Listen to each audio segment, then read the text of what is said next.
Hello and welcome to another Dhamma meeting where we will discuss the Buddhist practices of charity, morality, and meditation.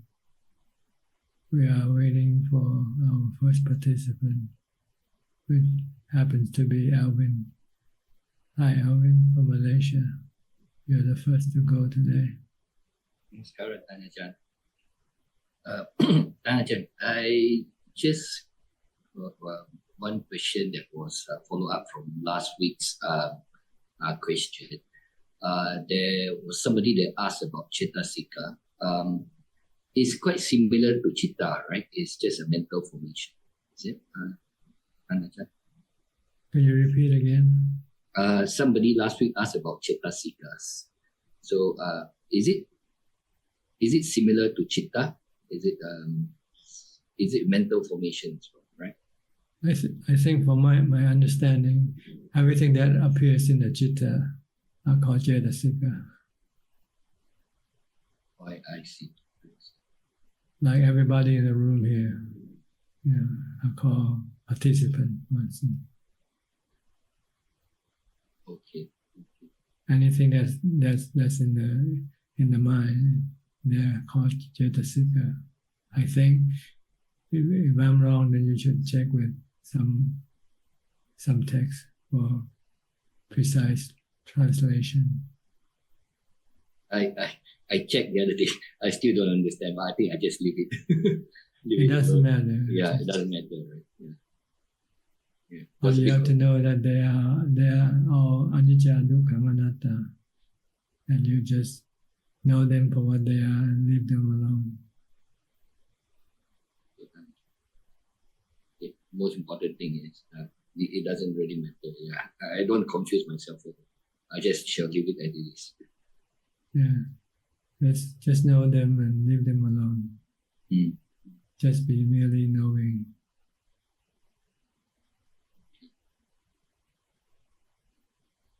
Okay. Right. Thank you, Tanya. Thank you. Okay, Marco. Haven't seen you for a while. How was your spiritual trip to Thailand? Hi, Ajahn. Yes, I'm doing well. How are you? Fine, thank you. It was amazing. It was actually amazing to meet you in person. And actually, some of the words you literally told me it's not about the robes; it's about the practice itself, and it struck home. So my trip was very good. I think I made a lot of progress in my practice, and so I'm grateful for the time that I was able to spend. I think I understand better now what it means to truly practice. I'm now realizing that I'm actually appreciating when I'm sitting in meditation less, but actually feel true peace, as opposed to just sitting for a long time and not reaching anything because I'm just thinking too much. Funny enough, apparently the changes that I've been through also meant that my work, that I'm now getting more responsibilities, which at the same time is more stressful, but at the same time also a good lesson, I think. So all in all, it's been a very busy period, but I have a feeling my practice is going pretty good, and I'm really grateful to Ajahn. That's why I'm here. Actually, I don't really have any questions at this point. I just want to pay my respects and say thank you for allowing me the chance to meet you in person, see you in person, and feel your metta. And at the same time, was able to sit at Wat Yan in meditation a little bit, which was a good experience as well. It was a good trip, and I did a lot of walking meditation as well in a forest monastery close to Mahasarakang, which was not planned, but it ended up happening. And it was good.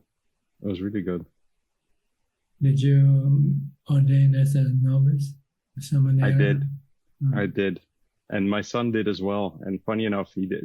We kind of agreed on him that he wouldn't do it, but the abbot asked if he wanted to as well, and he decided to do it too. So he came along, and my first feeling was like, oh no, I actually wanted to get away from him, but in a good way. I mean, it was actually fun. So he actually went along, and so we were staying in near Udon Thani at a monastery where my wife was as well. But we actually went away from there to a very small monastery close to Mahasarakan, and there my son actually was my interpreter, so I couldn't talk to anybody, which is actually also good for my practice because it meant that I couldn't communicate basically. So that helped me out a lot as well. So it was good. It was really an interesting period, and yeah, I'm really grateful for that insight, and I can see myself going back again. Yeah. So you see what a meditative life should really look like. I think it's amazing to see that even when you're doing the meditation lifestyle, that the days pass by so ridiculously fast. And in the end, I still have the feeling like I barely scratched the surface. And that's something that I also realized. And it's also because of the words that you said about it's not about the robes themselves. I found out that my practice is not dependent on where I'm doing it. Yes, of course. I mean, the stimuli around you definitely matter, but I am not dependent on my practice of being somewhere else. I can do my practice at home because it's about me. It's inside. It's about through meditation. I don't have to be in a specific place. It helps, sure, definitely, but it's not the main point. And I think that really hit home when I came back. So I'm really grateful for that as well. Yes, the main point is to do it with mindfulness. Yeah. Yeah. So wherever you can have mindfulness, you can practice there.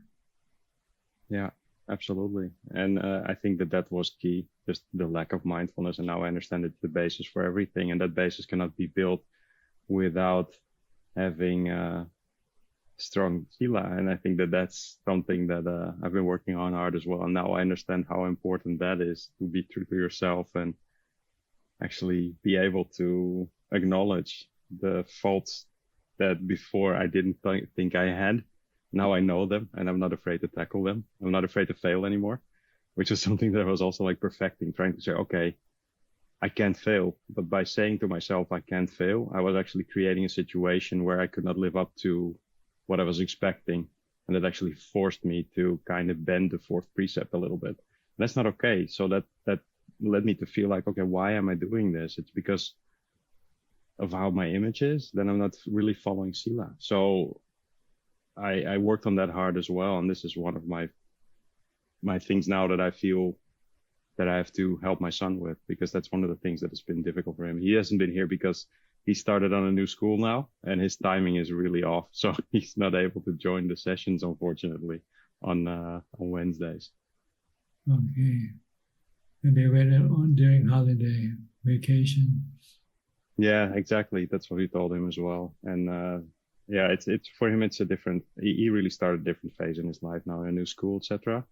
And it's interesting to see him growing up and also seeing how the influences of the world are now touching him differently because he's older now, but also the kids around him, they seem to focus on different things.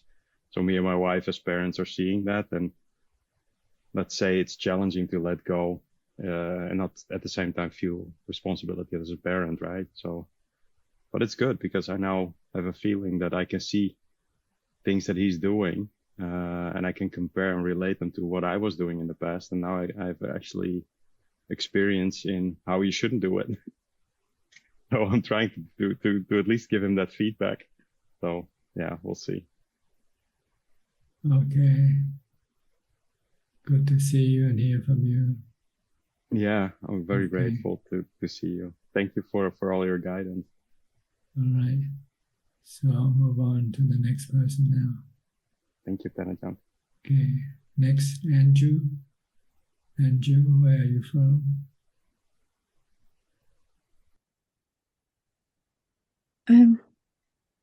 Greetings, Ajahn. I'm from UK. Yes, this is your first time here? Yes, Ajahn, yes. Okay, what can I do for you? I just wanted some advice on practice of mindfulness and how to deepen my practice. At the moment, I'm practicing properly since 2023. But when I say properly, I'm not able to keep mindfulness throughout the day. When I'm meditating mostly in the evening for 1 hour, and that's it. And then the mindfulness is like it goes down, it deteriorates as the day passes. Yes, You just have to keep on being mindful as much as possible. When you're starting, it's like a child learning how to stand and walk. You Yes, might not be able to do it for a few steps, and then you fall down, and then you get up again. So you have to be patient in developing mindfulness. Try to tell yourself, be mindful. You have to have something to keep your mindfulness going. Either a mantra, Bhutto. You can yeah, I recite use it. it, or you can watch your body movement activity. Mhm. Be with your body all the time. Stay in the present. Don't let your mind go think about the future or the past or about anything. Just stay with the body. If you don't Yes, use the mantra, or you can use the mantra with the body as also. That's also possible. yes. I think I have to use mantra because my mind is like it proliferates. It thinks quite a lot. Yes, So to stop mantra will it, be good. Yeah, mantra yes, is good for. yeah, So yes, you can choose, and you can maybe alternate, change them. When you're tired of reciting Buddha, maybe your thought is not so much proliferating, then you might can just keep watching what you're doing with your body. yes, Sajanta. And when you have time, try to sit and meditate. When you Yes, meditate, you can either use the mantra or use the breath as your object of mindfulness. yes. I will bend my mind to meditate because at the moment I'm meditating in the evenings, 1 hour, and sometimes I'm lazy getting up in the morning. I have time in the morning. Mm. From if I get up early, say 5 or even 4 o'clock, I have time 2 hours in the morning to meditate. But I'm just fighting my own laziness to wake up. I struggle to wake up sometimes Mm. and meditate. Tanajan. Yes, I'm a beginner level, so I'm doing my best. I have to bend my mind, you know. yeah, you have to push yourself. Yes, It won't go by itself. So you have yes, to try to try to tell yourself you have to do it. You know, no one else can do it for you. yes, yes, Tanajan. And in next meeting you can ask me. So I have that thing that, oh, I have to do it in the morning because Tanajan will ask me the question. That will motivate me, I think. Yeah, So try to set up I'll say schedule that. for your practice, and Yes, try to stick with the schedule. If yes, you don't have a schedule, then you might have excuses. Oh, I'm yes, busy. I have to do this or that. But if you yes, set up a time schedule for your practice, then you cannot use excuses. yes, Tanajan. Okay. I will try my best. Yes. All right. Anything else? No, just that. Um, Okay. thank you very much. You're Thank you. welcome. Do you know anybody who joined our room from the UK here? No, You don't I know. I don't know anybody. We have a couple of people from the Mhm. UK. Ah, Okay. Anyway, just just curious.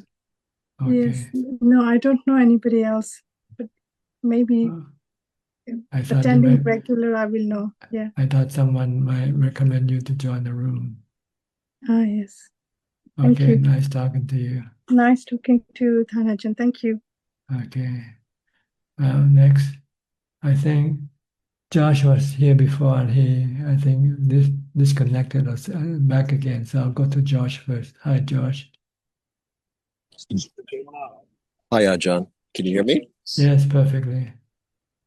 Where are you Yes, I'm an American right now in Copenhagen, and I'm on my way to the Thai forest tradition in Ajahn Chah Monastery in Norway. So the Vihara out there, I'm going to stay there for a week. Ajahn Kongritz, the abbot out there, and I heard about you. I heard about the Ajahn through Clear Mountain Monastery podcast. Yes. Yes. And so I was quite moved and by the Ajahn on that podcast. So I thought I'd tune in, and conditions have come together for me to join today. Good. Is there anything you'd like to ask? I think I'm okay. I talk a lot, so if it's okay, I'll let someone else speak. I'm just enjoy seeing where everyone's at with their practice, and seeing the different styles and teaching practices, and sharing and challenges and successes. It's just being here and taking it in. So Okay. Just sit and listen then. exactly. Okay. I'll go to the next participant. Thank you. Okay. Which is Anura and Ramya from New Zealand. Hi, good evening, Ajahn. How are Good you? evening, Ajahn. Okay. Quite late for you now. Yeah, just after 1, Ajahn. Huh? So, Now, what time do you normally go to bed? yesterday I went early, about 9:30, so that I put alarm to wake up, but I woke up 2 hours before, so yeah, for the meeting. Yeah. I say you went to bed and then you put on an alarm to get up at 1 o'clock. Yeah. I Just see. 12 something, yeah. So I couldn't join the meeting for last couple of weeks, yeah. Ajahn, practice is good, so my practice is okay. In the morning, I practice a lot, so its rhythm is good. So I recollect anicca daytime during work when I have time. And be mindful all the Yeah, time. very mindful. And I think I'm happy with my progress, but how do I know that I'm progressing correctly? Well, if your mindfulness becomes stronger, your meditation should last longer and easier to become calm. Your mind will be less running around with stronger mindfulness. Mindfulness will keep your mind in the present and not thinking, reducing your thoughts. So when you meditate, you find it easier to concentrate and enter into calm. Yeah. So that means, and when you're in meditation, you can stay longer also with stronger mindfulness. So mindfulness is the key to the success in our practice. So don't ignore mindfulness. Always start your day with mindfulness. As soon as you get up, start setting up your mindfulness. Yeah, I find that meditating in the morning is easier than nighttime. Nighttime, I'm physically tired. That's true. And your thoughts are not as much already because you went to sleep and you forget about all the things that happened yesterday. Yes, sir. Yeah, that's true.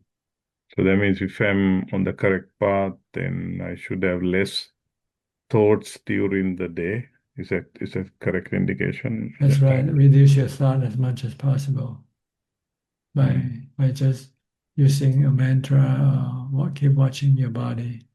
Yeah. Only thing when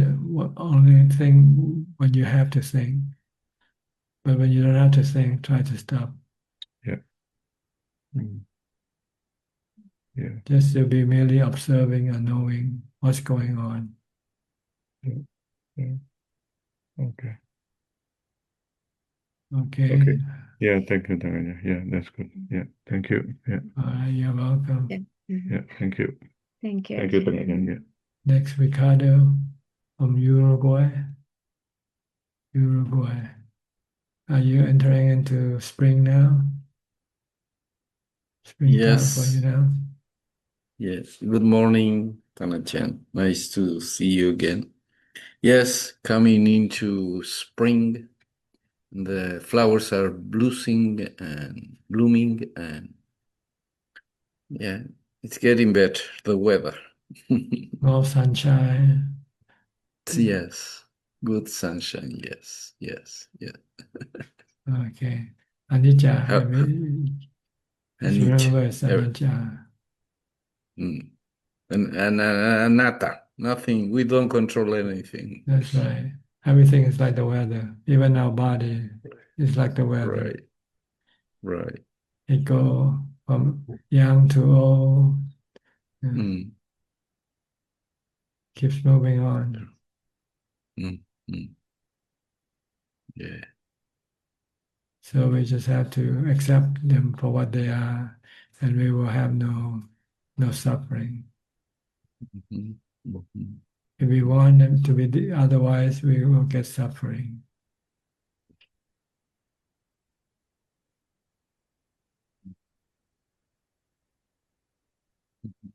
So you need a lot of ubekkha to be able to accept things as they are. So you need to practice a lot of meditation to get into the fourth jhana, where you might become still, peaceful, and merely knowing. No thinking, no emotion, no love, hate, fear, delusion.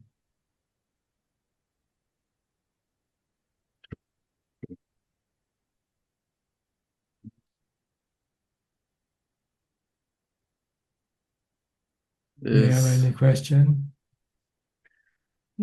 Not really. I just each word that you said, although we have heard it many times, each time is like a new refreshment to our practice. And I think with all your metta and all the kindness you put on every word and every teachings, our heart gets bigger. I think, I don't think, I feel that our gratitude to your teachings and the Buddha's teachings are so big that we cannot express, but it leads us to the good way, the good practice, some good actions. And I appreciate and I have deep gratitude for all what you do every Tuesday with the students. We are not too good sometimes because we don't practice 6 hours, as you say, but we try our best every day. Well, at least you tried, that's good enough. Better than not trying at all. That's positively thinking. Yeah. One is better than zero, so practice one, then move to 2 and 3. So you will gradually move up the ladder as you keep on practicing. Your mind becomes stronger, your mindfulness becomes stronger, then you can practice longer. So start with mindfulness. Mindfulness is the key to your success in your practice. True. Okay. True. No question. Okay. No, thank you for your teachings and guidance, and thank You're you. welcome. Thank you. You're welcome. Next, Roberto. Hi, Roberto. Where are you from? Hi, Tanajan. I'm from Brazil. Okay. What can I do for you?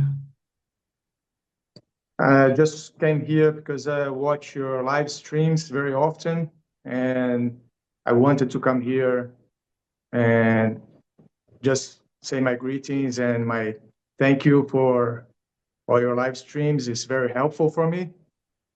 And yeah, I have no questions today. Just it's a big honor and pleasure for me to be here.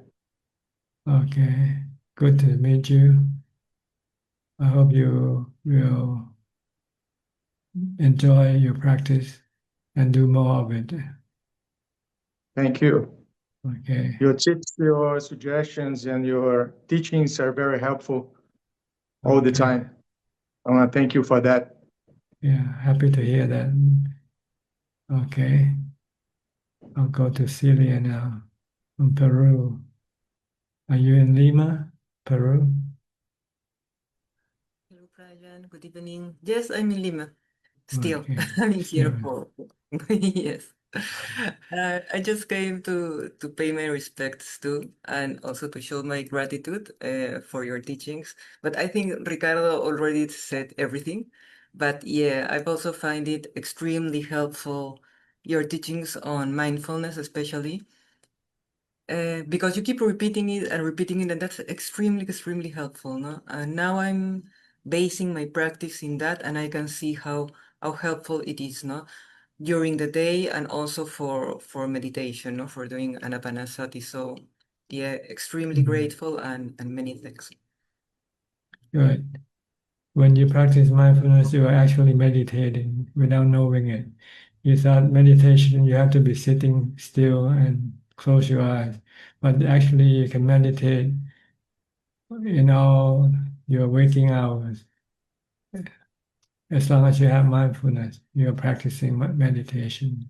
You're controlling your thoughts, your mind. You're trying to calm your mind down. And the good thing is that, of course, the waking hours are much more than the time that we can actually sit. So I feel that I'm practicing all day instead of just when. That's right. That's right. You're practicing all day. Don't have to wait for that particular hour that you set for your meditation. You can actually start meditating as soon as you get up, as soon as you wake up. Start reciting mantra or keep watching what your body is doing. That's all. You're practicing automatically. So when you sit, you can then continue on with your practice, and it will make the result come easier because you've been practicing already from the time you get up, not just when you sit and start to meditate. People thought you meditate, you only start your practice when you sit and meditate, when you become mindful. If you start mindfulness at the time of sitting, you won't be able to have enough mindfulness to calm your mind because your mind will be running all over the place. But if you control your mind, keep the mind stay, not running around, when you meditate, you'll find you're almost there. You're almost into jhana already. I don't know about it, but yes, I trust it now. Now just try to keep up with mindfulness. Don't lose mindfulness.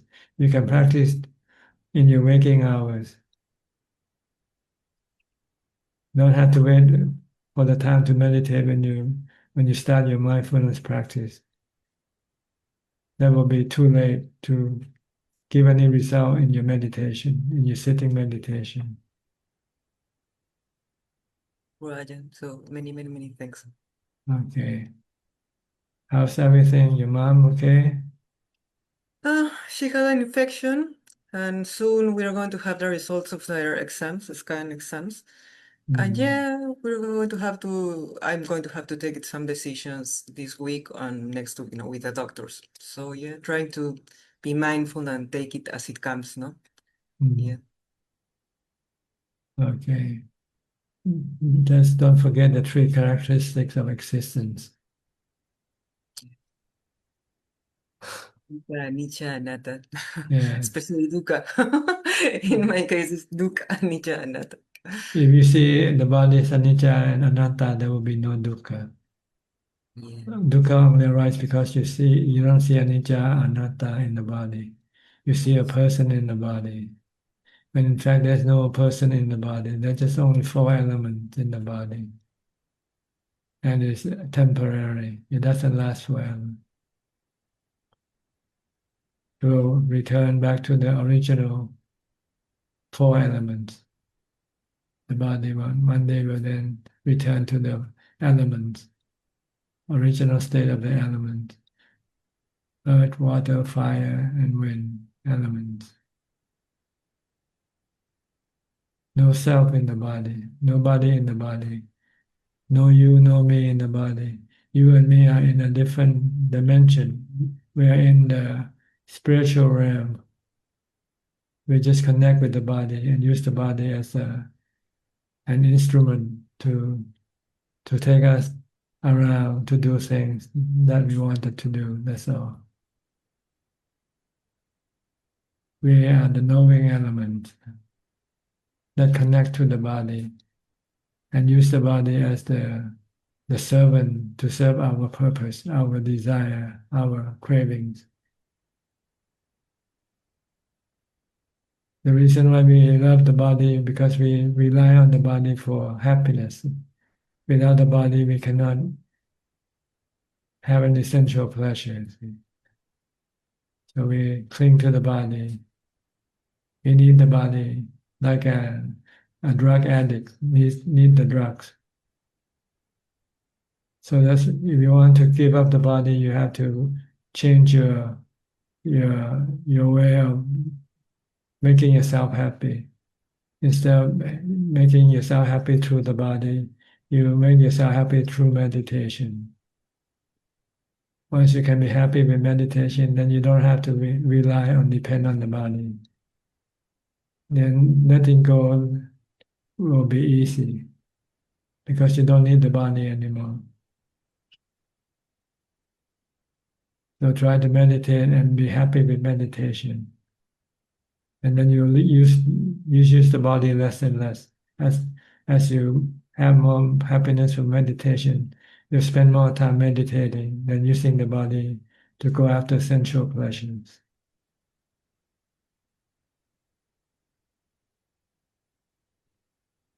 Okay, Many thanks, Ajahn. you're welcome. Be well. Next, Professor Ken from Switzerland. Good afternoon, Ajahn. Yes, what can I do for you? Just listening at the moment, no questions at the present time, Ajahn. Are you back at work again now? The semester starts next week, but Next week. I've managed to give up most of my teaching, reducing a lot now, so I don't really have much to do. Mm-hmm. So you have more time to practice then? Yeah, I've been winding down things and... Okay. You're starting a new job, giving up the old job and starting a new job.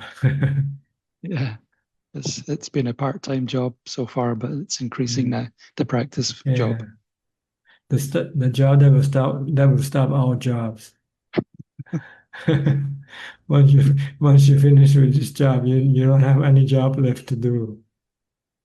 Good. That's my goal. Yeah. Then you can relax for the rest of your eternal life. I hope so. Okay, good. Okay, Ajahn. Thank You're you. welcome. Next, Abhijato from Dubai.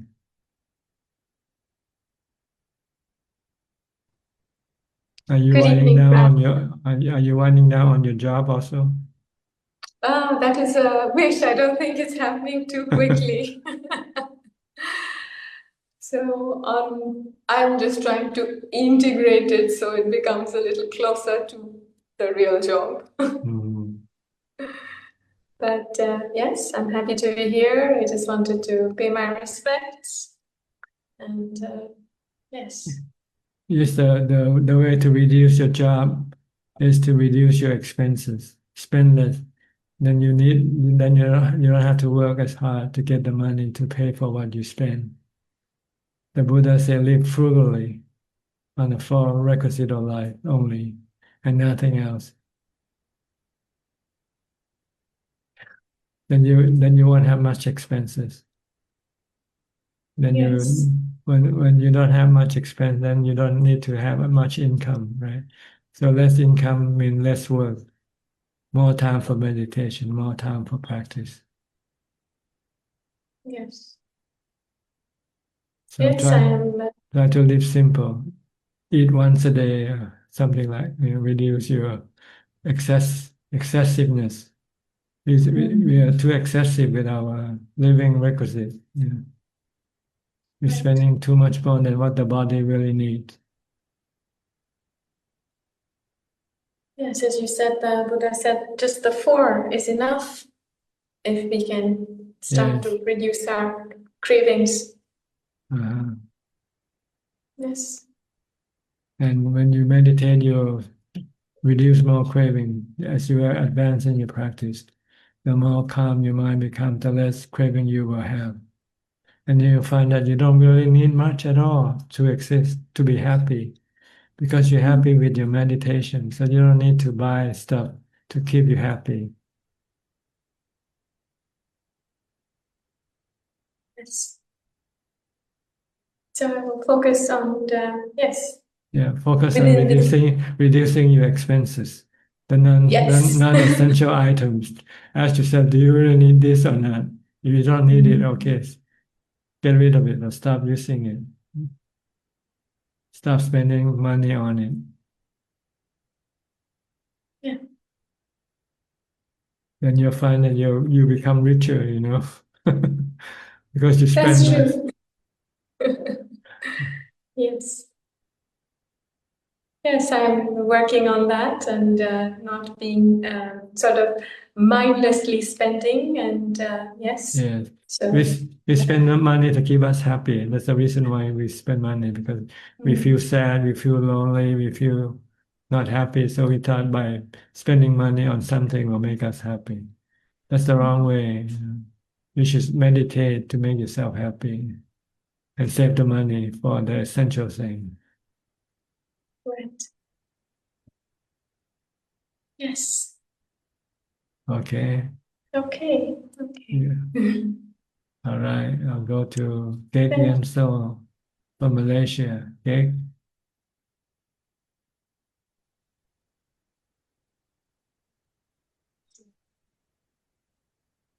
Hi, Ajahn. Just to pay respect, yeah.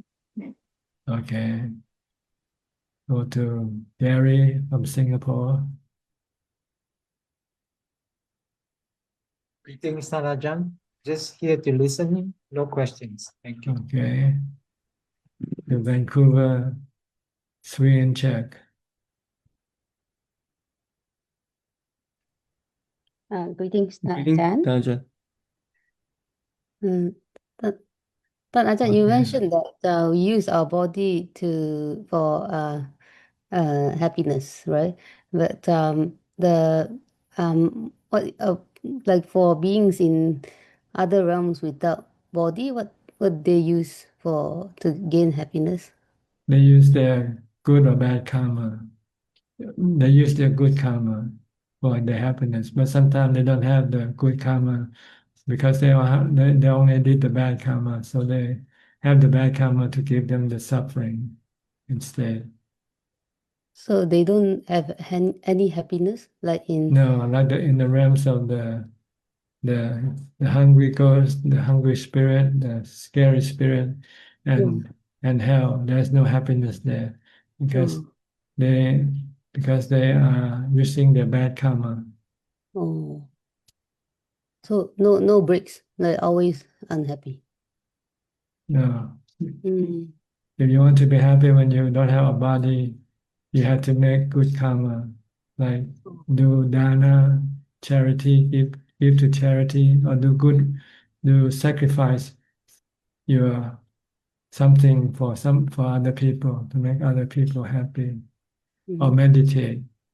If you meditate, then meditation is a good karma. So you can use meditation to keep your spirit happy when you don't have the body. Well, actually, if you can meditate, you don't really need the body in the first place, anyway. But for those people who still need the body for sensual pleasure, they have to do good karma, like dana, giving to charity. This will then give them the good feeling to keep them happy when there's no body, when the body dies and they exist alone without the body. Then they have to rely on their good karma to keep them happy until they get to the next birth.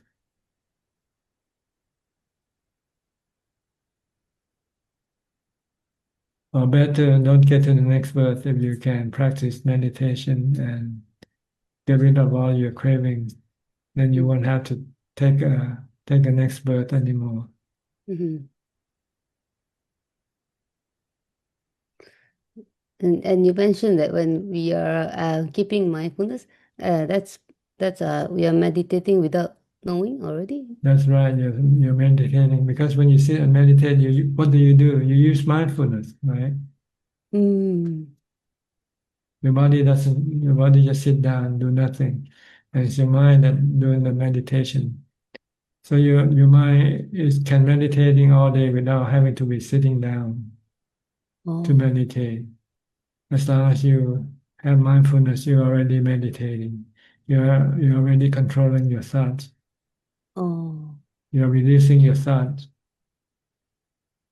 But you won't be able to make it perfectly still only when you're still moving around. If you want to have it perfectly still, you need to sit. That's all. That's the only difference. Oh. Meditation with body movement and meditation without body movement. If you meditate while your body is still moving, you can only get maybe 50% of the stillness. You won't be able to get completely 100% stillness, because the mind still has to control and direct the body to do things. But when the body is sitting still, not doing anything, then the mind doesn't have to do anything, doesn't have to direct the body.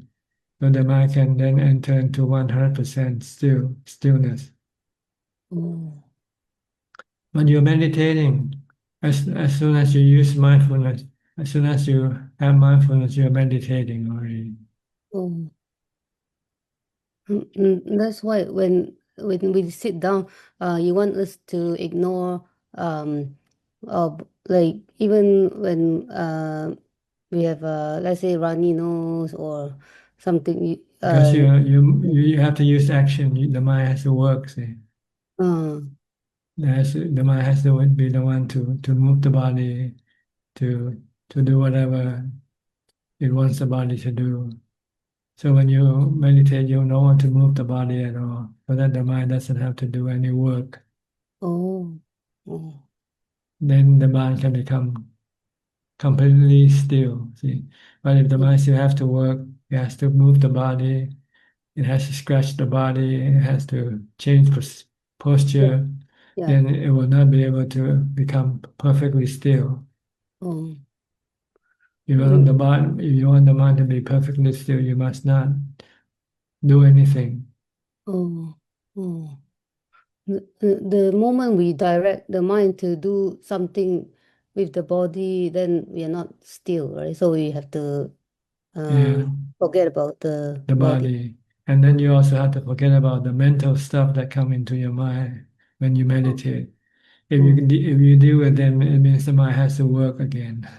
So when you see pictures, see images, or hear things, you just leave them all alone. Just concentrate on your mindfulness practice only. If you're watching your breath, just stay with your breath and nothing else. If you're reciting the mantra, stay with the mantra.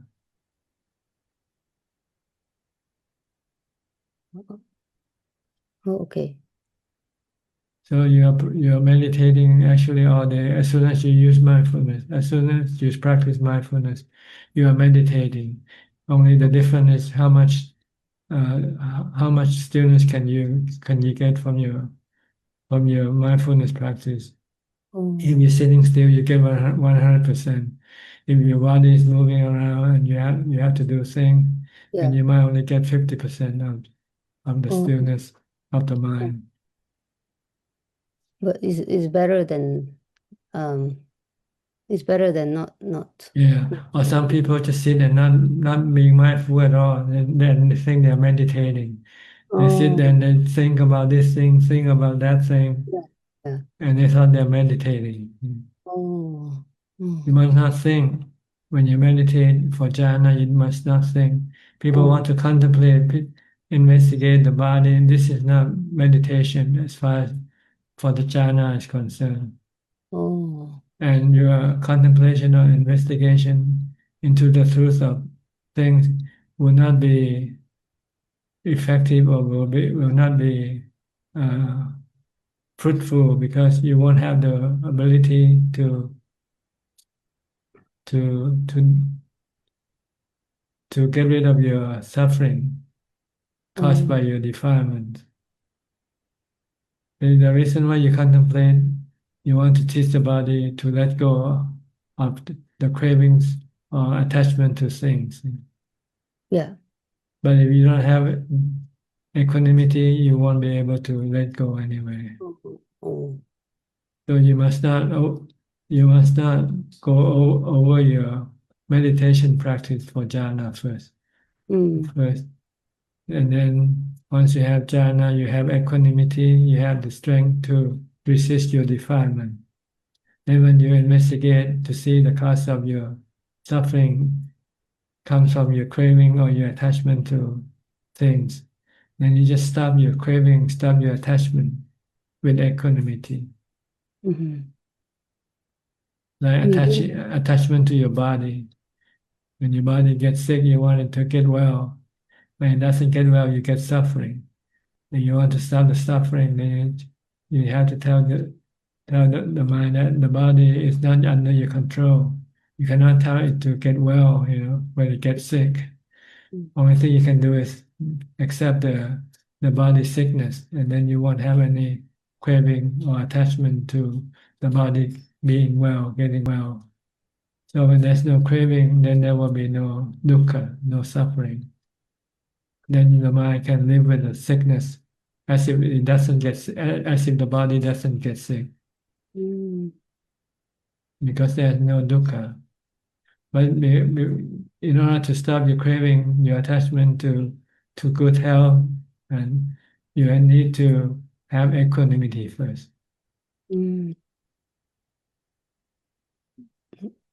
So don't worry too much about contemplation or wisdom yet. You have to get to jhana first. Get to equanimity first. Once you have equanimity, you can remain calm and peaceful and not being disturbed by your sickness. When you realize that if you try to change or try to influence the body in any way, you might not be able to do it. And when you cannot do it, you get dukkha. If you don't want to get dukkha, then you just have to leave the body alone. Let the body heal itself. In the case of death, you just have to let the body die. If you don't want to have any suffering, any dukkha. If you don't want to die, you don't want the body to die, you get lots of suffering, a lot of tormenting feeling. Fear, so forth.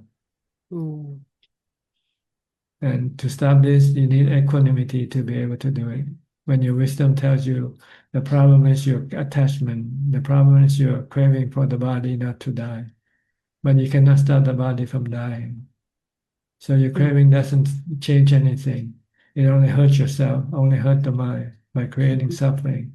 If the mind doesn't want to have any suffering, then it has to stop its craving or its desire or its attachment to the body and let the body die. Leave the body alone. If you don't have equanimity, you won't be able to do this. Even if you know you have to let go, you cannot let go. Because your attachment is stronger than your mind to let go. Then you don't have the ability to let go yet, without equanimity.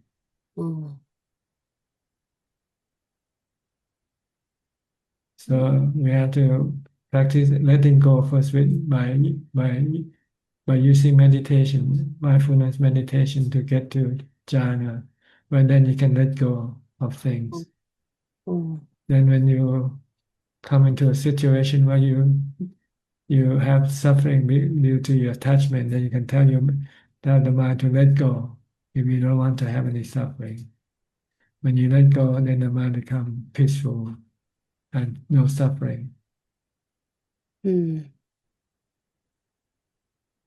in real terms of the practice, we have to go step by step. First step is mindfulness. If you don't have mindfulness, you won't be able to get to jhana. Oh. If you don't have jhana, you won't have equanimity. You won't have the ability to let go. So when you go use wisdom to teach yourself that the cause of your suffering is because of your attachment, you have to let go of your attachment. You won't be able to let go because you don't have equanimity yet. Oh.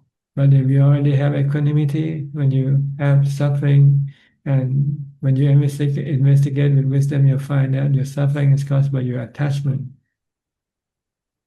So you don't want to have any suffering, you just have to let go of the object of that you're attached to, like your body. Understand? Yes. So you have to go step by step, like studying, like this. When you learn, you start with A, B, C. You don't go to reading and writing right away. Yeah. When you don't know the A, B, C yet, you don't know how to spell yet. How can you read or write? Kindergarten first, then don't go to the Right. university. Yeah. If you can get into jhana, you can get to wisdom. You won't be able to understand what wisdom is about, really. Oh. Oh. So you need to first develop mindfulness. Meditate all day with mindfulness. You said contemplation is not meditating. But what about like sometimes we can use like wisdom to calm our mind? That's for those who already have equanimity, already have jhana. If you don't have jhana, you don't have mindfulness, cannot use wisdom to calm your mind. Oh, but just the very surface, or like sometimes the surface also helps. Surface, Well, like just listening to Dhamma sometimes really help too. this can also help, but not much, not to the level where your mind can enter into jhana with wisdom. Oh, oh, You can only stop your restlessness and agitation and yeah. prevent you from concentrating on your meditation object. Oh, Like watching your breath, your mind still attached to a certain issues, yeah, maybe about money, about business, about your son or your daughter, and you won't be able to focus on your breath. Then you yeah, have to use wisdom to teach the mind that whatever object that you are worrying about, they are all anicca. They will all die one day. yeah. So it's useless to worry about them because eventually they will die anyway. So when you Oh, see that in everything, then you can stop your worry, stop yeah, your attachment to those things, and then leave them alone, and then come back to meditate. yeah, yeah. Is that what Long Tam Mahabu was talking about, or he's talking about something deeper? I don't like he was talking about wisdom. I forgot the term already, but something about wisdom can bring samadhi, something. This wisdom develops samadhi. Yes, is that what Long This is Tam why I Mahabu? said you use the three characteristics to teach your Oh, mind to let go of the objects of your restlessness and agitation. yes. Is that something? This is more. This is very. This is more Unusual, subtle. Oh, it's unusual. Oh, unusual circumstance. Normal oh, when you don't have any issue, then you can yeah. focus on your breath or your Oh, mantra. oh, I see. I see. Okay. But sometimes you have some issues, like Yeah. your mother is in hospital and you Mhm. worry about her, so you cannot focus on your meditation. Yeah. So if you want to be able to focus on your meditation, you have to let go of your mother by accepting that eventually she's going to die anyway, right? Yeah. Because she's anicca, she's Yeah. anatta. So when you see anicca, anatta in your mother, then you say, okay, leave her alone. Then you can then come back and focus on your meditation. Oh. Or whatever issue if you see anicca anatta in those issues, you can let go of them. Your Oh. business is anicca, anatta. So one day Mm. you're gonna lose it, your Lose it. business. You don't have it forever, do you? No. Okay. So why worry about losing it? When you have to lose, you lose. You cannot stop it from losing. Yeah. Or the accident that you had, when it Yeah. happened, you could not stop it from happening. If you just Yeah. keep worrying about does it change anything, it doesn't change anything. Mm. The accident is still gonna happen. Yeah. Yeah. So whenever you have any issues with anything, just see them as anicca, anatta. Yeah. It's very helpful. Then you will have no dukkha because you Mm. let go. And then you can come back and focus on whatever you want to focus upon. Oh. But that's just a very surface, right? Like that's not really true. It doesn't get you into jhana. Oh, You okay. still have to come back and watch your breath recite the mantra to get into jhana. Yeah. Unless something very, very can't think of the word, real critical or real very strong, like you're facing death, for instance, Mm. and then you investigate the nature of your body as anicca, anatta, and let go of your attachment and willing to let the body die. If you can let go of the body and let the body die, then your mind might be able to enter into jhana. Oh. You have to have something real strong. Like when you come face to face with a tiger or something, Yeah. and you become very fearful, afraid, then you use wisdom to teach the mind to let go of your body because the body doesn't belong to you. The body is gonna die anyway, sooner or later. Maybe now is the time for it to die. So if you can accept death at that time, then your mind will be able to let go of your attachment to the body. And the restlessness and agitation will disappear and the mind will enter into jhana. Oh. You need something real strong to force the Strong. mind to jhana. Like Ajahn Chok, was it Ajahn Chok? I don't know. Ajahn Chok, yeah, no Pu Chok, Chok. oh yeah. He And like to walk meditating at night. Walk, the and he tiger. come face to face with the tiger. Then he has strong mindfulness, so that he keep the mind from reacting, you see, Oh. and teach the mind to let go of the body. And then when the mind let go of the body, the mind go into jhana, Oh. leave the body. When you're in jhana, you leave the body temporarily. Oh. And I don't think he knows what happened, right? Like but the tiger left him alone, right? Because the tiger doesn't know he's a human. He's standing still. He's like a tree to the tiger. There's no movement. Oh. The tiger couldn't tell the difference from a body standing still to a tree, right? Oh. It's similar.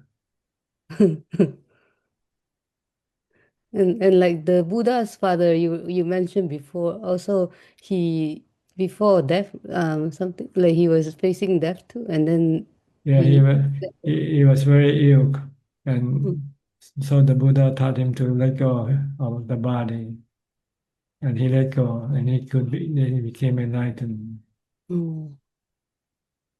Extreme situation sometimes. Yeah, you need extreme strength, something really strong to push your mind into jhana. You need Oh, to lose something extreme, lose your yeah. body, lose your business, maybe, I don't know, lose your wife or lose your husband. That's extreme. Has to be a big event. Yeah, It's something you better can. to practice every day then, I think. Just to be sure. But if you don't have mindfulness, you won't be able to concentrate your mind to investigate. Yeah, yeah. You'll be just so fearful. You just want to run Yeah. away from the situation more than anything Yeah. else. So it's not easy. It's not Not easy easy, yeah. to use wisdom to get your mind into Yeah. jhana, into samadhi. Yeah, yeah. Mm. Okay. It sounds easy, but in real life, it's not easy. No, not at all. Not, yeah. It's easier to use mindfulness, to use mantra. Yeah, practice. But you have to practice all day long. You have to be mindful all day long. So when you sit and meditate, your mind won't be running all over the place. That one also not easy. Practice all day long. Yeah, but no easy way anyways. No, you always say no pain, no gain. No. If it's easy, then there will be lots of Buddhas around. Yeah. There's only one Buddha, and many 100 million of years before a Buddha can appear on the world on the. Yeah. That's a good point. Like somebody asked, how many noble disciples are there compared to non-noble disciples? The Buddha said, look at the cow. The cow had 2 horns, and the hair have countless of hair. Yeah. That's the number of the noble disciple. The horns are the number of the disciples. And the hair are the numbers of those unenlightened beings like us. But when he's talking about noble disciple, he's talking about like Sotapanna and up. Like is that the okay. Once they become a noble disciple, it's just a matter of time for them to become an arahant. Okay. Oh. But it's not impossible. You always give us hope. It's not easy, but it's also not impossible. If it's impossible, he won't teach in the first place. Yeah. At first, he thought he didn't want to teach because he thought it was impossible to teach people to become enlightened. But then after some careful consideration, he realized that people are different. There are those who with higher ability to attain than those, and so he graded the people into 4 types of lotuses. Yeah. So then he said, okay, there are people he could teach, and there are people he couldn't teach. So he chose the people he could teach. Good thing he changed his mind. Yeah. At first he just thought about not wanting to do the job because it's difficult because he only saw those people who are hard to teach. But then after careful consideration, then you see there are other people who are able to be taught, but they are in a small number. Like those who are already ordained as monks. The probability is too low. Is the horn against the hair? The probability is so low. So during his early mission, he went to the monks first. He taught the monks first. Yeah. First, Because the Buddha the can 5 see. ascetics first. The 5 ascetic, because they already have sila, they already have samadhi. What they lack is the 4 noble truths and the 3 characteristics of existence. So it's easy. So when he gave the first discourse, one of the 5 become enlightened right away. Yeah. So during his early days of dispensation, he only taught to the monks only, and he could produce thousands of arahant within the 7-month period. From the time when he gave the first sermon to the Maka Busha day, 7 months later, there were already 1,250 arahant came together to pay respect to him. But then once all the top tiers is gone, then he has to go to the 2nd tier and the 3rd tier. Not the 4th one. The 4th one, he said, no, impossible to teach that. Those who doesn't believe in his teaching, so it's no point to teach them. He also taught the Dewa too, right? At night, and those Deva who are interested, they can communicate with him through his to his jhana, his psychic power. Oh. And You, in the you have to have other psychic power in order to communicate with the spiritual beings. oh, And not every arahant have this psychic power. Some do, some don't. So those who have can then teach the devas, teach the oh, spiritual being. Those who doesn't have the psychic power will not be able to teach oh. to the spiritual beings. Ajahn Ajahn has the psychic power. He teaches to the spiritual beings. They come to listen to his Dhamma talk at night. Oh. But not everyone. Not everyone who become enlightened have this psychic power. This is considered to be bonuses that they have, Oh. maybe accumulated in the past life before. Yeah. Because you can have psychic power without becoming enlightened. Oh. That's why you have psychic people, but they're not enlightened. Oh. But it's not a good thing. Not necessarily a good thing. Not necessarily, and it can become a distraction. Because some people think having psychic power is better than becoming enlightened. Oh. Because having psychic power, you can sell, you can make money from Also can make from money. psychic power. Yeah, you can become a fortune teller. Yeah, fortune teller. But if you are enlightened, you can only teach people to get rid of their defilement. And Yeah. people don't want to get rid of the defilement anyway. They want to cling to their possession, their everything. And you teach them to let go. They don't want to let go. But if you have psychic power, you can teach them to become richer if they do a certain thing. Oh. Okay, I think we are just Thank you, Dad. no question, huh? Okay. Yeah, no Next. question. Okay, Lavan. Hi, Lavan. Haven't seen you for a few weeks. Hi, Ajahn. Yeah, sometimes I have to leave early, so sometimes I join and left halfway. What time is it now in California? I think it's like 7. 7. Okay. 7.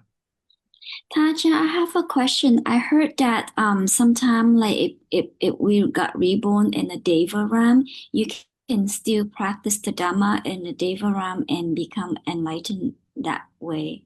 Is that Only when you become a Sotapanna. If you're not a Sotapanna, you cannot proceed on your own. You need a teacher. You need an Arahant or a Buddha who have psychic power to teach you first. Like the Buddha taught his mother to become a Sotapanna. Once she became a Sotapanna, then she can continue on her practice on her own. She knows the path already toward Nibbana. Stream, she knows the stream to Nibbana. Stream enterer. But if you're not a stream enterer, you don't know which stream to enter. So you need someone to teach you the right stream to enter. so? Not all devas are stream enters. No. Oh, okay. They're just like us. They're still learning how to enter the stream. But they need someone like the Buddha or the noble disciple to teach us how to enter the stream. But once we enter the stream, then we don't need anybody to teach us.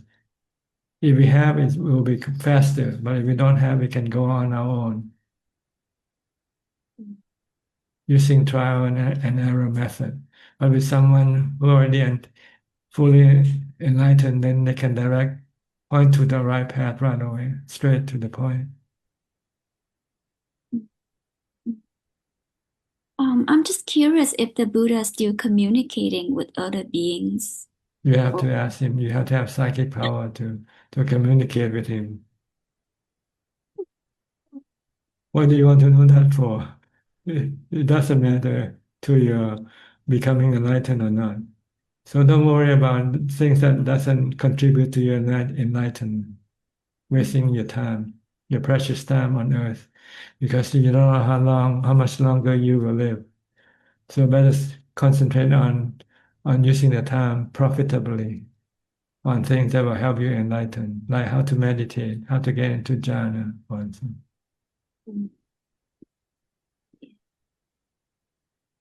Okay, anything else? No, that's it. Yeah, thank you. Okay, you're welcome. Next, Nita and Saket. Namaskaram, Frajan. Yes, how are you? Doing good. Thank you, Frajan. And how are you, Frajan? Fine, fine, thank you. Okay. Frajan, I had a question. So one is, of course, you advised us to do the 6-hour challenge. Mhm. And when possible, I'm trying to do so when time permits. And I also wanted to know that on certain days, instead of that, maybe sitting and walking meditation, alternating that for a long period of time. What do you suggest, Ajahn? Is that okay on certain days and certain days 6-hour challenge? It's up to you. See. The harder the challenge, the more rewarding the result. Yeah. The easier the challenge, the less rewarding is the result you get. Okay, okay, yes. You can just practice normal mindfulness from the time you get up to the time you go to sleep, but you won't get as much as like forcing your body to become still or to be in one place, because then the mind has to be need a lot more mindfulness to keep the body still. Okay, yes, yes. Thank you, Ajahn.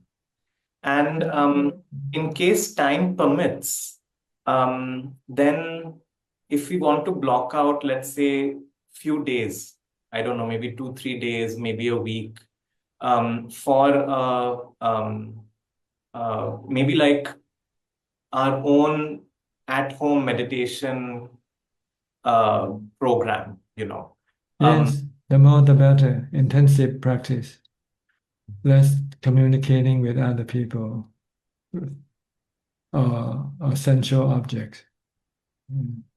Try to restrain your mind from accessing all the sensual objects by staying secluded, alone by yourself, and do only meditation or mindfulness, or listening to Dhamma talk, or reading Dhamma books. Yes, yes, yes. Okay. Okay, I will work on these items, Ajahn. Yeah, you can choose the menu. It's like going to a restaurant. You can choose the item you want to eat. Then you can order the item that you want to eat. You want to take the 6-hour challenge, or you just want to take a normal mindfulness challenge, doing from getting up to going to sleep. Then you just choose whichever method you like to do. Yeah. But sometimes you want to make the practice to go faster, so you have to increase the challenge. And sometimes you might want to take fasting to help speed up your practice also. Not eating at all, just drinking water, for instance, for a few days, 3 days or something like that. Then you are forced to use mindfulness to deal with your suffering from hunger. You have to stop your mental hunger by using mindfulness. So you're forced to develop more mindfulness to deal with your situation. Right. Okay, maybe I'll not go for fasting and water only right now, Ajahn. Don't worry, I'm just mentioning it just in case you're Yeah. interested in the future. Later, Later. Everything I say is not forced upon you, okay? It's up to you. It's Yes. just a recommendation, that's all. No, certainly, Ajahn. But this is also very helpful. It gives me something to plan around and work towards. Whenever time permits, whenever that opportunity arises. Yes. Yeah. Because some of the challenges you might not hear if you haven't gone and lived with those who practice in the forest. Those who practice in the forest, they use a lot of challenges to speed up their practice.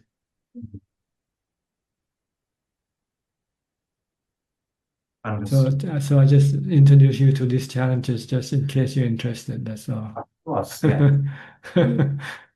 No, certainly. In fact, earlier I was having, for most of this year, I was having some issues with my blood pressure. And so I wasn't able to skip the evening meal. But recently I've been able to, I met a doctor who found out I was being over-medicated. And anyway, so now that issue is sorted. So Okay, now I good. can slowly start again, skipping evening meal, and slowly I'm working towards Yeah, you that. can do it slowly, moderately. You don't have to do it extremely yet. Like Yes. instead of the 6 hour challenge, you might just want to do the 1 hour challenge first, You don't have to do the 6 hour right away. You can work up from 1 hour to 2 hour to eventually up to 6 eventually. Yes, I'm able to do the 6-hour challenge for Ajahn. Okay, good. Couple times last week. You find it beneficial? Do you find it beneficial? Yes, very much, very much. Difficult also, but it's becoming less difficult with each time I do it. And definitely I find it beneficial. Yes. It will help you to deal with your mental issues easier when you have some mental issue once you have practiced the 6 hour challenge, because you have a lot more mindfulness to deal with your mental issues. Okay. Thank you, Prajan. Nita? No question, Prajan. Just wanted to pay my respect and show my gratitude for the place where we are right now. We were thinking that it's because of you that we could quit our jobs and really dedicate our time towards Dhamma practice and to keep progressing in that. My progress is a little slow and gradual, but I'm still there. Yeah. Some people start slow but go fast in the end. Some people start fast and then turn slow in the end. You never know. Yes, the consistency is there, so it's content with that. Just keep on practicing. Just keep on practicing mindfulness. Okay. Yes, thank you, Prajan. All right. Next, Nining from Indonesia. You didn't get in last week, I heard. Yeah, Ajahn. I'm waiting until the end, but it's okay. I do metta. I do dana for other participant. Okay. I can use to mobile anyway. Yeah. So, Ajahn, I'm gonna die. I'm gonna die. This contemplation become my second nature now. Okay. And I'm very happy. And I'm very happy, and because my ability to accommodate the changing situation to my body and my mind has become better since I learned from Ajahn. So I have more flexible Ajahn, acceptable, accept. My acceptance become More acceptance. Yeah. Yeah. Not resisting anymore. Not resisting the truth. Accepting the truth. No resistance. I slowly give up my hair, my body weight, because I'm fasting 12 days in a month. So I don't eat 12 days in a month. Yeah, I want to focus to rely only on mindfulness and wisdom mostly. You do 12-day fasting at a time or separate them? First, I do 7 days. 7 days, and then I manage my schedule. Since I still have to take care of my mom to go to the hospital, so I don't eat 3 days in a week. I see. So I manage the schedule, Ajahn. So Okay. I become mindful all the time. Good. Yeah. And you can handle your hunger. Yeah, hunger cannot hurt my mind anymore, Ajahn. I believe. Yeah, because I'm gonna die anyway. So I'm not. So fasting is not the big issue. Once you can deal with the big issue is death, with death, then other issues are not as big anymore. Yeah, that's why I think my big issue is just facing the death, because like when I hear any a question in Ajahn Dhamma talk in front of the kuti, that if we go, I mean, in a war, that sometimes we want to protect our mother, and Ajahn said that, yeah, you can give up your life maybe if you don't I mean, if you don't want to kill them. So if they want to kill our mother and you want to give dana, so maybe you can go in front of your mother and they will kill you. Is it correct, Ajahn? I mean, It's up to you. It's your body. yeah. That's why it's so inspire me a lot, Ajahn, because we don't want to kill someone, and when someone want to kill us or to kill our beloved ones, so we can let go our life. Yes, just let it happen. If you cannot stop, then what can you do? If you cannot stop them, then they're just gonna kill you anyway, right? So Yeah. if you willingly accept death, then there will be no suffering for you. And the practice, when I keep on doing and practice more and more fasting, my acceptance and I mean, I become more easy to let go, Ajahn. Yes, you have more equanimity. Yeah. Just let it comes Let and it- go. Let yeah. it comes and go by itself. Everything is anatta, not under your control. Yeah. And I love when Ajahn said that take whatever comes and let whatever goes.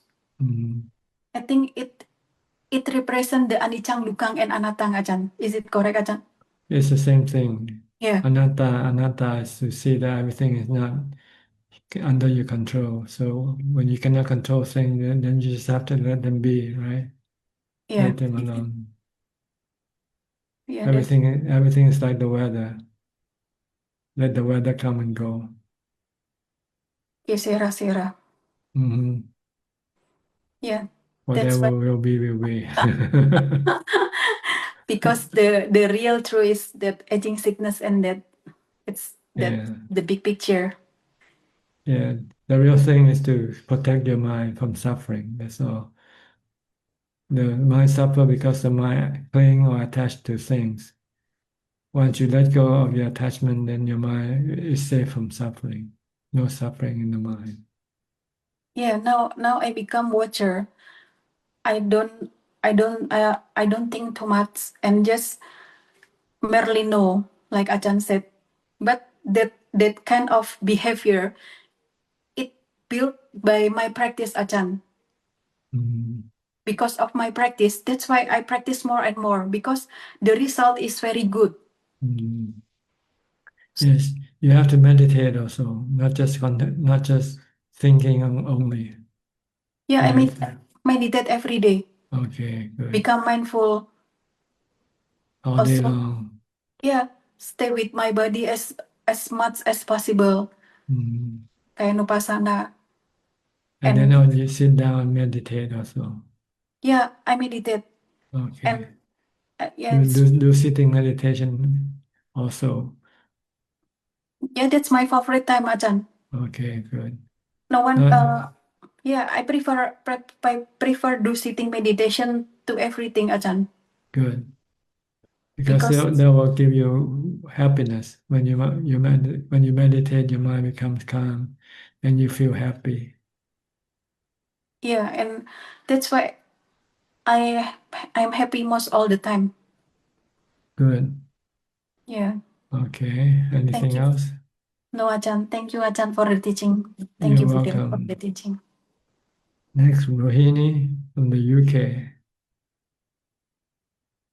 Yeah, we have a lady from the UK early on, Andrew, I think. I thought Hello, you might know Ajahn. her. How are you? Fine, thank you. Yeah. Yeah, my practice is going well, and And I try to follow Ajahn's advice as much as I can, although it is not perfect. And it is a great. It is. I feel it is the greatest blessing to have Ajahn's teaching. You see, it changed my mind, changed my life, and changed my spiritual path. And now I have experienced the peace and calm in my mind. So I keep practicing, and you don't need anything. Once you can meditate, then you can be happy with meditation. yeah, I experienced that. I really now I don't crave for. I Sensual still, pleasure. yeah, no, I don't. It's much. I would say about 80-90% less than before. But I still care because I cook. Sometimes I still go for certain food that I like. That kind of things Yes. still there. So Try to resist your desire to cook the food you like. yeah. Cook the food that is good for the body, not for your. If somebody's, I'm a vegetarian, I don't eat meat anyway. So if somebody's offering me anything, it's my circumstances. So if somebody's offering me anything, whatever they give to me, as long as it's vegetarian, so I will accept and eat. But it's not this I have to cook. So I look for food that I like. Look at the food as medicine that you take for your body. But I think I still enjoy that. So I think I should go for a very strong kind of fasting, long-term fasting or something like that to get rid of this craving. So I'm thinking of that. That's good. Yeah. So that's something that I have to deal with now. Otherwise, I don't have any craving for talking to people or meeting up with people or buying things and that and this, or going to places or. No entertainment. No entertainment. No entertainment at all. It's actually now in my mind. No. So you're actually living in a temple, and your house has become a temple now. Yes, it is like a temple, really. Yeah. Good. My life is like a hermit's anyway. So yeah, I thanks Ajahn. I don't know how I'm very much grateful. You see at least latter part of my life, I met Ajahn, and Ajah's teaching is the greatest blessing. You can be happy. I mustn't miss this opportunity. You're happy living alone, not feeling lonely? Oh, no. Okay, I'm good. very much happy. I'm very much happy to live alone. I don't want any now.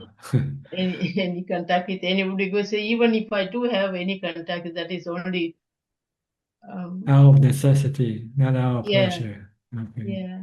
Good. So You're on the right track. You're on the right track. I actually have my greatest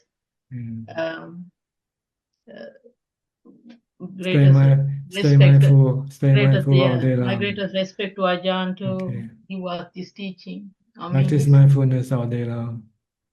Yeah. Okay. It's good, but I watch my breath most of the time. Okay. You can watch and anything you like. I do walking meditation as well. Okay. Thank you, Ajahn. Thank you so much. Does the time pass quickly? Yes, I try to I follow a schedule. Yeah, so Okay. So when I feel kind of like when I can't meditate or my mind, so I listen to Ajah's Dhamma talk or read Dhamma books or something like that. Okay, good. Okay. Just have your time, have your day occupied with practicing. It's only practice, only Okay, practice. Either good. sitting or walking or listen to Ajahn Dhamma talk or reading books, Ajahn I'll be teaching. mindful with whatever you do. Yeah. Okay, good. Thank you, Ajahn. Thank You're you. welcome. Next, Masha from Ohio. Hello. Hi, how are you? Oh, pretty good, actually. Yeah, I think the practice is going Pretty well. calm, pretty calm. Yeah, last week I was watching on the Facebook live stream, and it's so helpful when you say the same things over and over and over. Like you're telling us that to see things like the weather, like our moods and the state of our body and mind, that it's all coming and going like the weather. Not under our control, really. Yeah. So last week, that really it penetrated deeper. And so I had like a really great week of just watching everything coming and going. That's right. And it's like, okay, I'm not controlling this. And then the more I see that I'm not controlling, I'm more in that empty space of just merely knowing. That's right. And then there's no problem when I'm in that space. Yes. And then I'm happier. People around me are happier. It's like the whole thing, it's like a complete package where I'm happier. People are happier when they're around me, and, less trouble back and forth with people. Although I did get into I did have one confrontation with my oldest grandson, and that was upsetting, but he's had some mental health challenges and is having trouble figuring out what to do with his life. And he made a comment to his mother. I was there, his mother was there, and he was there. And I'm not even going to repeat it, what he said about his mother. And I called him out for it. And of course, then, I said something, he said something. And so I just stirred up the whole hornet's nest. I'm trying to figure out how to avoid those kinds of things. Even though I can be empty much of the time, there are certain situations where I fall into the trap of reacting. Because you didn't see it as the weather. See? Oh my gosh. Yeah, I was seeing everybody as a person. Like, that's right. I was the son and she was the parent, and then I was the judge, and no, you can't say this about your mother, and the whole thing just blew up. And but anyway, that's done and gone. And but yeah, just try to leave everything alone. Only interfere if you are asked to or can do something about it. If you cannot do anything about it, then just better to leave it alone. Just mind my own business, basically. Just take care of myself. Stay in your knowing sphere. That's right. It's like it's either knowing or not knowing. Or reacting. Yeah. But I'm really happy because I feel like I'm more in the knowing than I am. The more mindfulness you have, the more you will stay in the knowing area. The less mindfulness, then the more reacting you will become. Yeah.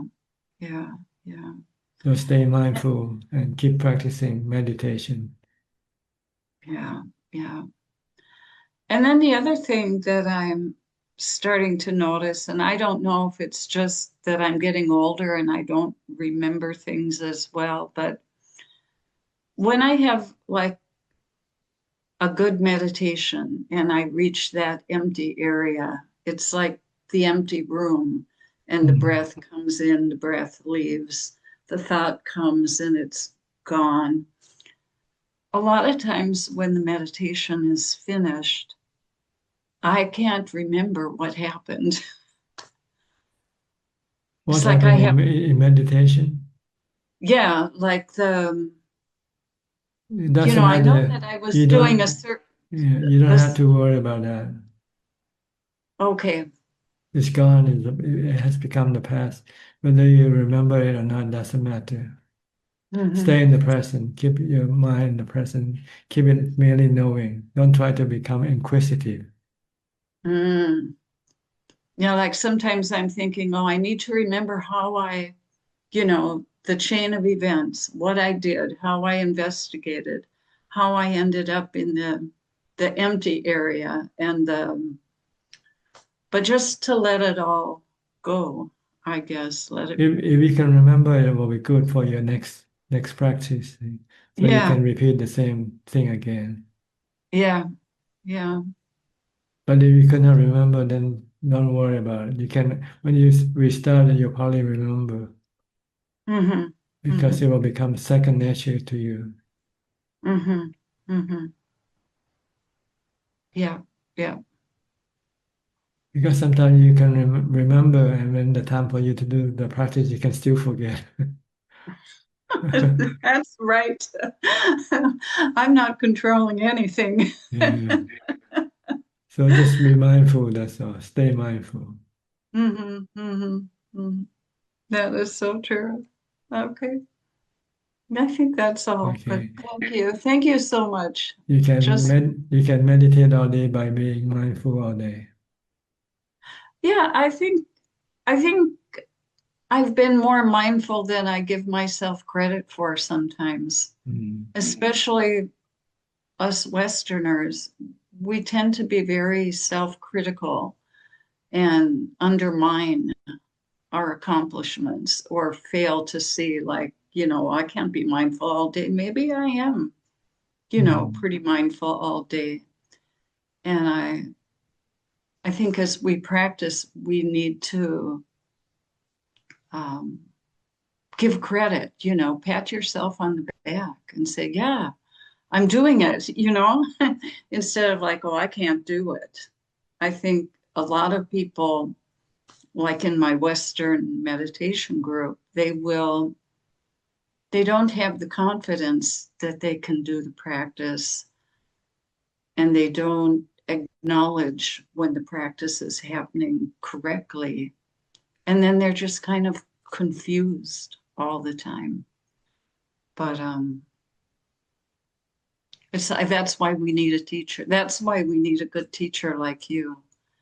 And that group that I'm in, it's all volunteers. We don't have a monk or a formal teacher. But yeah, I appreciate your extreme consistency in the teaching, because we're not left with any confusion about what to do, how to practice, and all of that.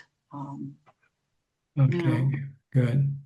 Been a great benefit for me. Happy to be of service to you and all. Oh. It's a good way of passing the time. Oh, yes. Doing something useful to other people. Yeah. Well, you Okay. surely are. Thank you. Okay, you're welcome. Next, Indira and Dr. Pia. Is he still working? I saw him was here before. Good morning from Toronto, Ajahn. Yes, he just had to see some patients. We was listening, and the questions that Czech asked, it was so helpful. We learned so much, and some of the questions actually both of us wanted to ask, like she asked. And so thank you so much for sharing your knowledge and experiences with all of us. Thank you, Thana Ajahn. Okay, if Dr. P.L. come back, we'll come back to him. Okay. Oh, he's here. Okay. Want to listen to his comment because he always got some scriptural commentary. Okay. You have any comment as regarding to what we said today? I had a question about the teaching is gradual, right? All Buddha's teachings It's step by step. Anupubba, Kiripubba, Pratipada. Yes. Step by step, yeah. So the Satipatthana Sutra itself, practice 2 is step by step. So we start with the Kayanupassana, then you get a jhanas, 4th jhana, and then with the 4th jhana, you see Chittanu, whatever the order, Chittanu, Dhammanu, Passana, Vedanu, Passana, usually Vedanu, Chittanu, that order. So that's when you really see, although you know theoretically this studied the text, but you really see the Chittanu, Dhammanu at that level when the mind is so quiet, when the first thought comes out, first feeling, perception, anicca, dukkha, anatta, and then it goes away again. So you extend your equanimity further by wisdom at this stage. Is it correct? No. Well, you use wisdom to protect your equanimity from being overrun by your craving, by your defilements. Yeah. So at that stage, your mind is so quiet, like nothing comes, thoughts are gone. But the first thought arises is Chittanu. I mean, you see, then use your wisdom and see it's arising and pass away. It doesn't stay. So you back to base, like keep at your base with the equanimity base. Only when you are attacked by your craving, then you lose your equanimity base. Equanimity. Then you have to use wisdom, the 3 characteristics, to teach your mind to stop the cravings. Yeah. Then you can then return back to your base again. Yeah. Because even the thought comes, the thought will propagate, perpetuate when there's only craving. But if you know the thought arising and passing away, there is no craving.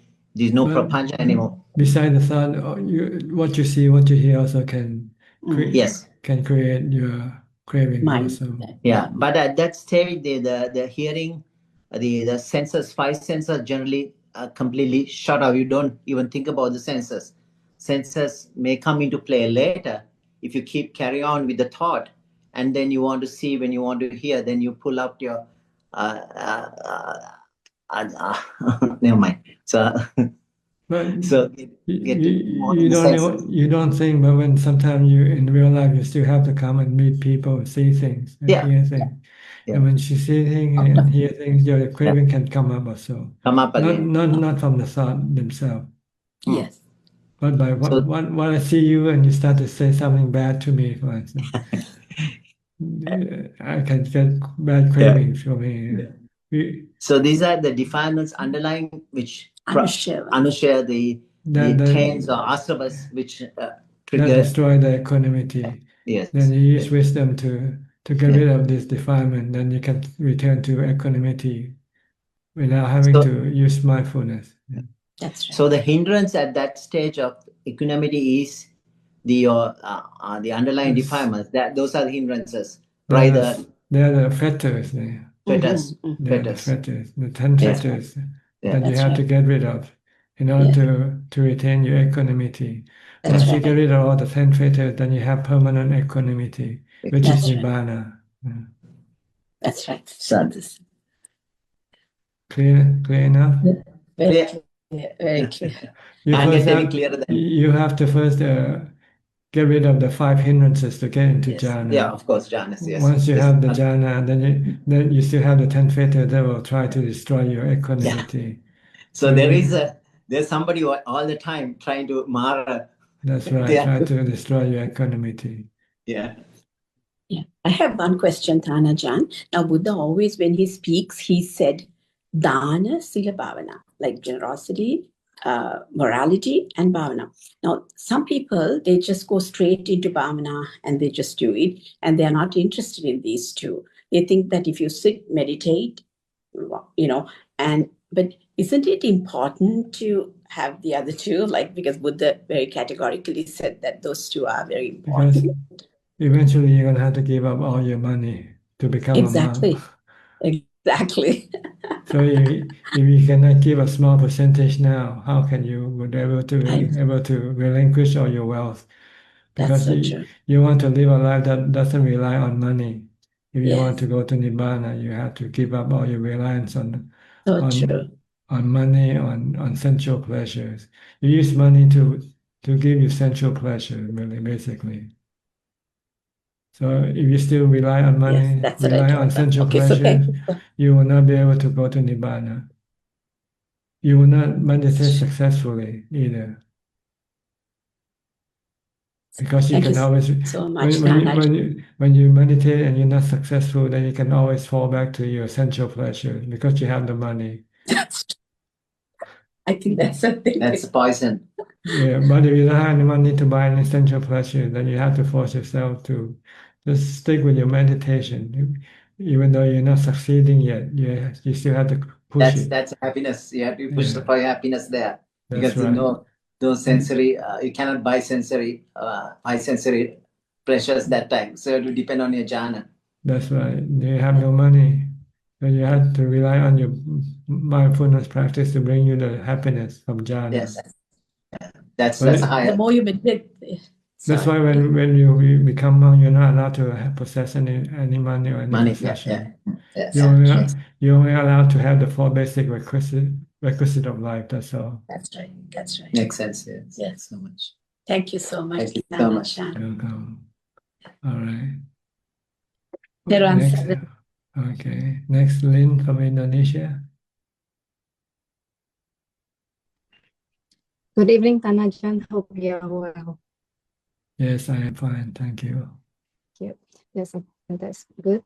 I've got a question regarding meditation. So lately I was a bit agitated, maybe because of the big protest that happened in Indonesia 2 weeks ago. So Because you're not mindful, you let your mind go after those issues, those events. You're not pulling your mind back away from those events. yes, I followed the news actually. Yeah, you shouldn't say. You know the consequence of following the news.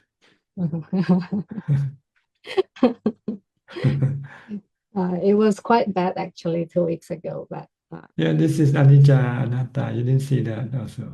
It's the weather. Maybe it's a storm. Compared to a storm, when you have a storm, what happened? You get a lot of destruction, right? It's the same way with people burning down houses. It's like a storm. It's anicca, it's anatta. You cannot stop it. So why get upset about it? You can change anything worried anyway. actually. Yes, that's true. It's your craving, your desire not to have things to be normal, to be perfect. See? So when things are not normal, perfect, you become upset. But if you see it as the weather, then you know you cannot expect perfection all the time.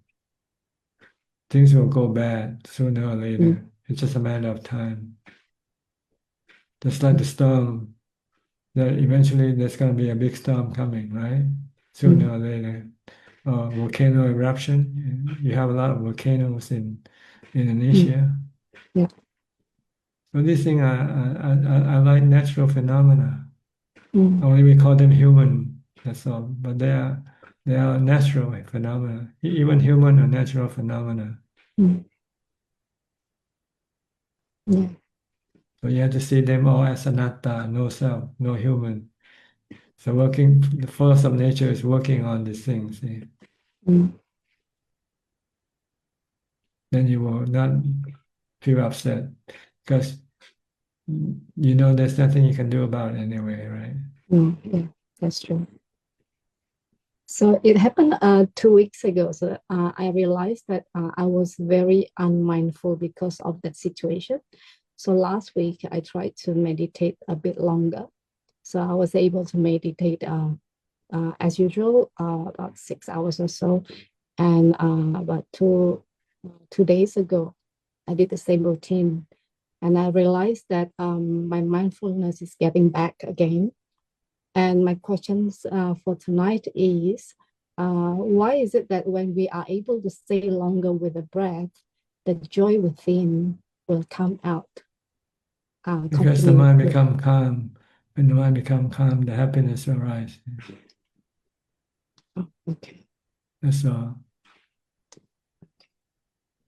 Because there are less craving, let's put it that way. Craving are like fire. They're hot. And mindfulness is cold, it's cool. When mindfulness is stronger than the cravings, then the temperature reduces in the mind. Mm. Then the mind becomes cooler, feel happier. Mm. So you should practice mindfulness all day long, not just the 6 hours sitting that you do. I try to actually. Why not? You can do mindfulness with your daily activity, with whatever you do.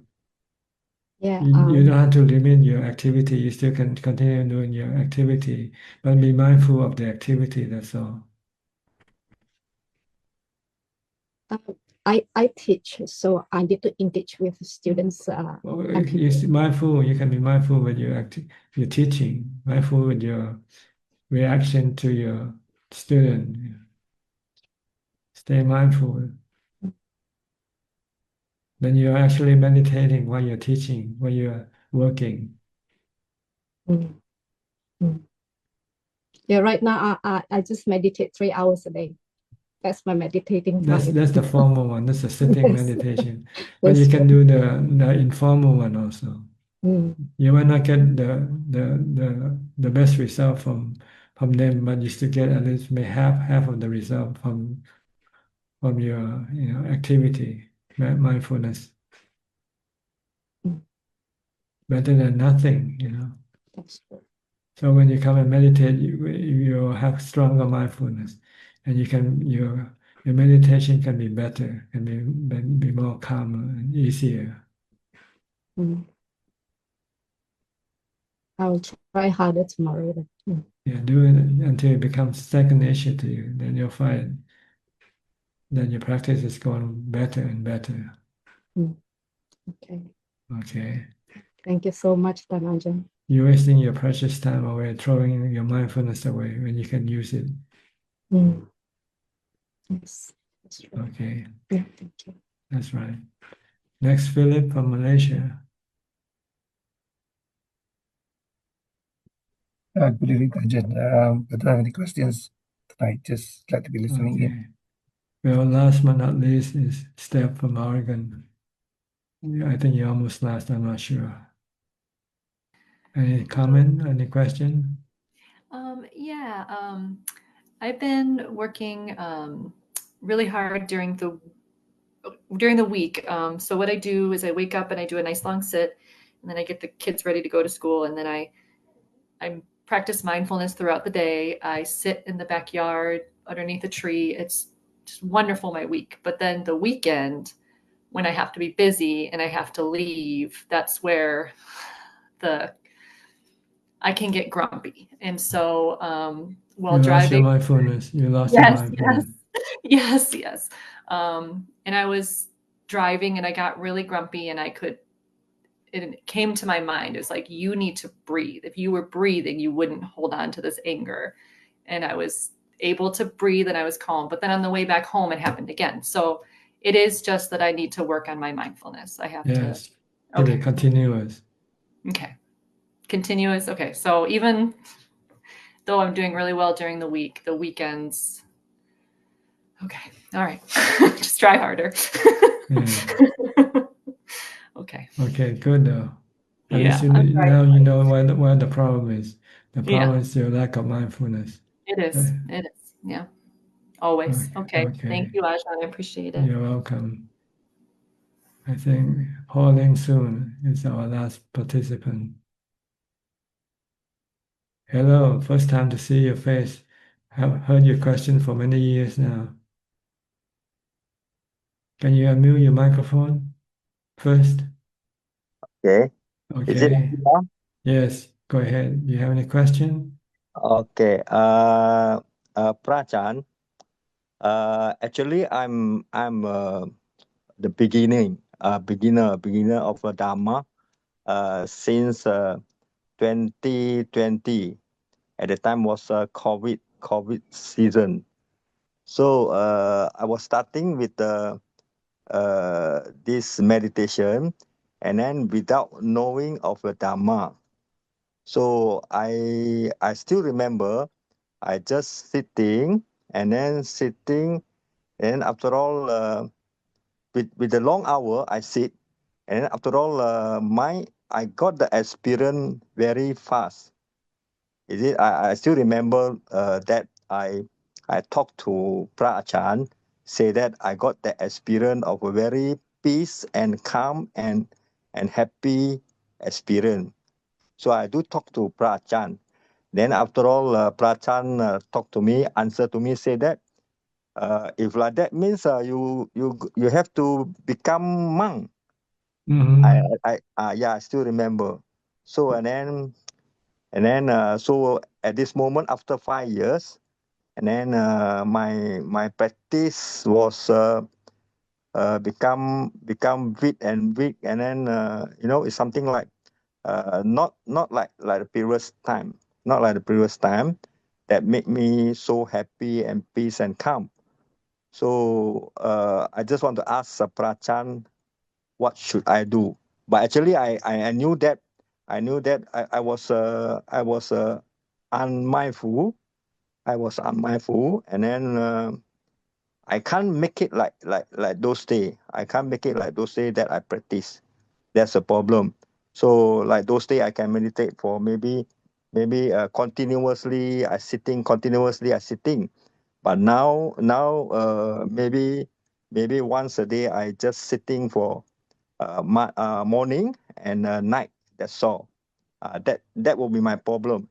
And then the other thing is I am very difficult to mindful mindful in a whole day. I mean the daily life very difficult. I always always forgetting about the mindful for the whole day long. That's my problem. So actually I do not want to come in the zone. Actually, I used to ask the question from Ajahn by writing and comment. That's my wish. And then after all, since something happening to my mind, something that something very sad of my practice. Then after all, tonight I come in. Actually, I've been coming, zooming. I'm trying for 3 times, but this is a final time that I got it. So I just want to ask from Prachan my problem. Thank you, Prachan. Your problem is you need to be more forceful with your practice. You have to set up schedules and try to stick to the schedule of practice. Say, if you don't have a schedule, then your mind doesn't feel like it needs to do it. But if you have set up the schedule, like, okay, meditate at 8 o'clock, meditate at 10 o'clock, then when the time comes, then you will have to do it. See? You have to have discipline. Mm-hmm. But the thing is, I still remember Ajahn answer say that, the lay person is very difficult to, maybe very difficult to go in for samadhi or maybe jhana or all kind of things.